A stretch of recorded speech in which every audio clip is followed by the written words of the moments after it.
मोदी जी को जय श्री राम। मोदी जी को जय श्री राम। मोदी जी को जय श्री राम। मोदी जी को जय श्री राम। जय श्री राम, जय श्री राम। फिर एक बार मोदी सरकार, अब की बार 400 पार। मोदी जी को जय श्री राम। जय श्री राम, जय श्री राम। अंबाला की इस पावन धरती पर हमारे भारत के यशस्वी प्रधानमंत्री माननीय नरेंद्र मोदी जी मंच पर आ चुके हैं। हम उनका हार्दिक दिल की गहराइयों से हरियाणा की इस धरती पर, अंबाला की इस धरती पर नमन करते हैं, शीश झुकाते हैं। मोदी जी को जय श्री राम।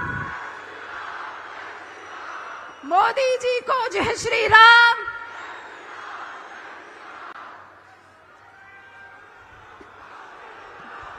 मोदी मोदी मोदी। सम्मान की श्रृंखला को आगे बढ़ाते हुए मैं निवेदन करना चाहूंगी हमारे पूर्व में रहे मुख्यमंत्री मनोहर लाल जी से कि वे मंच पर आए और फसल का गुच्छा देकर, और माननीय कृषि मंत्री चौधरी कंवरपाल जी भी मंच पर आए और हमारे देश के यशस्वी प्रधानमंत्री जी का फसल गुच्छा देकर स्वागत करें, अभिनंदन करें।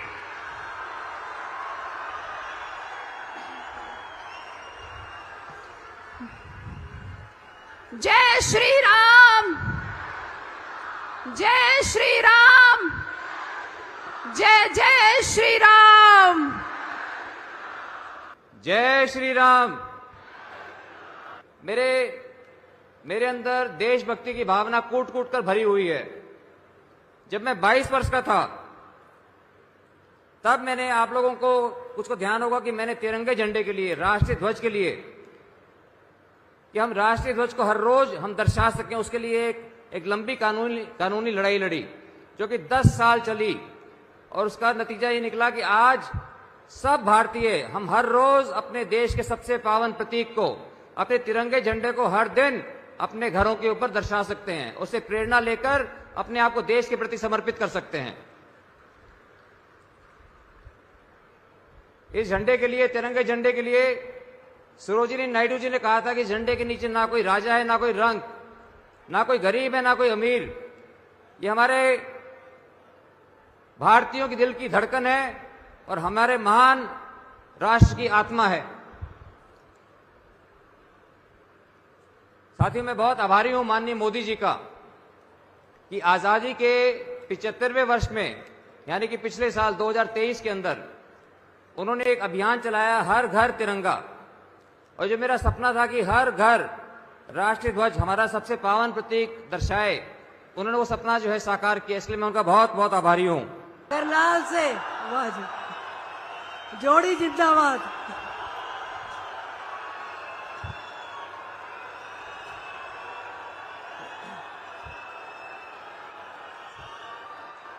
नरेंद्र मोदी ने कहा हम कश्मीर में धारा 370 समाप्त करेंगे। वो हमारे माथे पर लगा हुआ जो दाग था उसको नरेंद्र मोदी ने एक झटके में, कि आज कांग्रेस के लोग हताश हैं। हमारे हरियाणा में उनके मन में एक बौखलाहट है, हार की बौखलाहट। दूसरा, वो जानते हैं कि जो मोदी जी ने 10 साल में कर दिखाया, कांग्रेसी उनकी हीन भावना ध्यान में आती है कि 55-60 साल में भी वो नहीं कर सके हैं। तो इस प्रकार से हरियाणा के अंदर कांग्रेस की बुरी हालत, यहाँ के नेता कांग्रेस के, क्योंकि उनको कांग्रेस की चिंता नहीं है, वो तो केवल एक बापू बेटा का खेल है, अपने गम को कम करने में लगे हुए हैं। एक पत्रकार ने पूछा कि हुड्डा साहब, आप पिछली बार पिता पुत्र दोनों लड़े थे, इस बार एक क्यों लड़ रहे हो? उत्तर तो नहीं दिया, लेकिन हम अनुमान लगाते हैं कि पिछली बार उनका के बापू बेटा दोनों हार गए थे, 2 का गम उनको हुआ, 8 तो वो भूल गए जो हारे थे। इस बार वो अपने गम को आधा करने के लिए, और एक ही आदमी लड़ रहे, दूसरा नहीं लड़ रहे, उनका गम कैसे कम हो जाए। प्रधानमंत्री जी, हरियाणा गीता की धरती है। हरियाणा के लोग सत्य असत्य, हरियाणा के लोग न्याय अन्याय, हरियाणा के लोग धर्म अधर्म, इसको अच्छी प्रकार से जानते हैं, पहचानते हैं।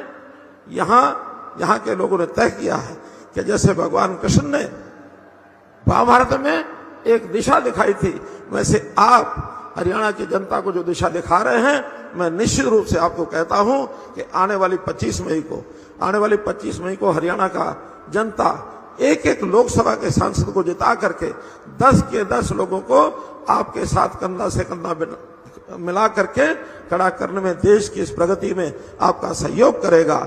और यहाँ के लोग तो ये भी कहते हैं 25 मई कांग्रेस गई, 25 मई। तो इसलिए मैं आज आपका बहुत आभार प्रकट करते हुए आपसे निवेदन करूंगा कि हम लोगों को एक प्रेरणा के साथ, हमारा उत्साह बढ़ाने के साथ आप आए। निश्चित रूप से इस सप्ताह में हम लोग आगे बढ़ते हुए 25 मई के इस मतदान में ज्यादा से ज्यादा भारतीय जनता पार्टी के मत डाल करके 10 लोकसभा के और 1 विधानसभा, जहां हमारे मुख्यमंत्री करनाल विधानसभा में चुनाव लड़ रहे हैं, 4 जून को 11 कमल के फूल खिला करके जरूर आपको समर्पित करेंगे। बहुत बहुत धन्यवाद, बहुत बहुत आभार।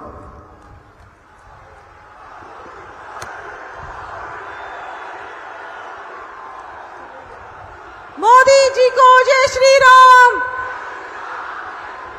मोदी जी को जय श्री राम। मां अंबिका, माता मनसा देवी की भूमि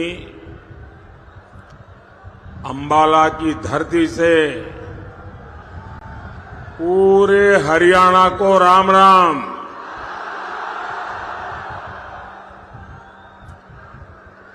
हरियाणा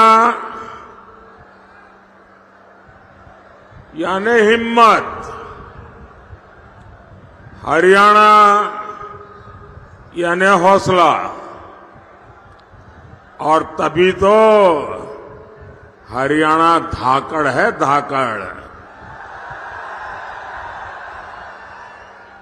और मोदी ने तो कई सालों तक हरियाणा की रोटी खाई है।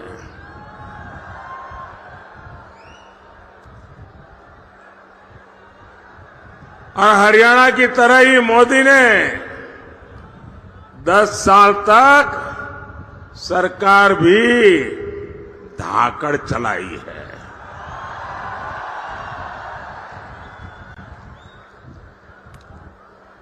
आज अंबाला के आसमान में रफाल के विमान जब उड़ते हैं तो आपको गर्व होता है कि नहीं होता है? गर्व होता है कि नहीं होता है? साथियों, आज मैं आपसे अगले 5 साल के लिए आशीर्वाद मांगने के लिए आया हूं।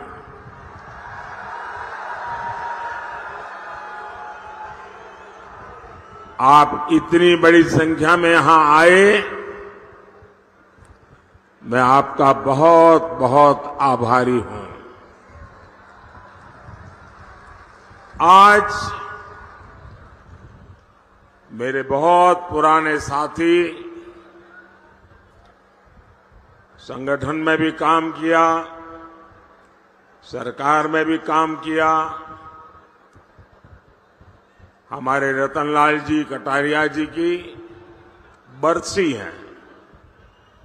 मैं उन्हें भी अपनी श्रद्धांजलि देता हूं।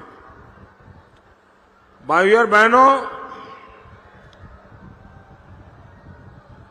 4 जून में अब सिर्फ 17 दिन बचे हैं। 4 चरणों के चुनाव में कांग्रेस और इंडी गठबंधन ये उनके सारे साथी, सारे दल 4 चरण में चारों खाने चित्त हो चुके हैं।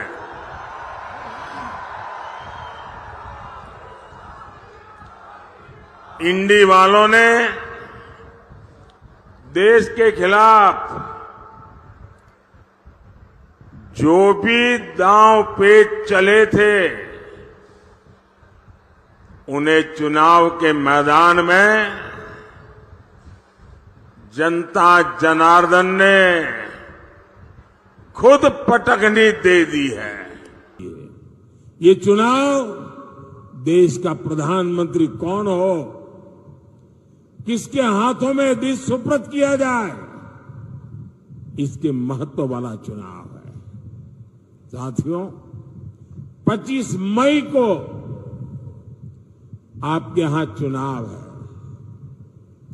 और 25 मई को अंबाला से बहन बंटो कटारिया जी हमारी उम्मीदवार है, करनाल से श्री मनोहर लाल जी है और कुरुक्षेत्र से भाई नवीन जिंदल जी। मैं आपसे आशीर्वाद मांगता हूं, भारी वोटों से इनको विजयी बनाइए और इन तीनों को मिला आपका वोट सीधा सीधा मोदी के खाते में जाएगा। और इसलिए ज्यादा से ज्यादा मतदान हो। सुबह 10 बजे से पहले मतदान कैसे बढ़े?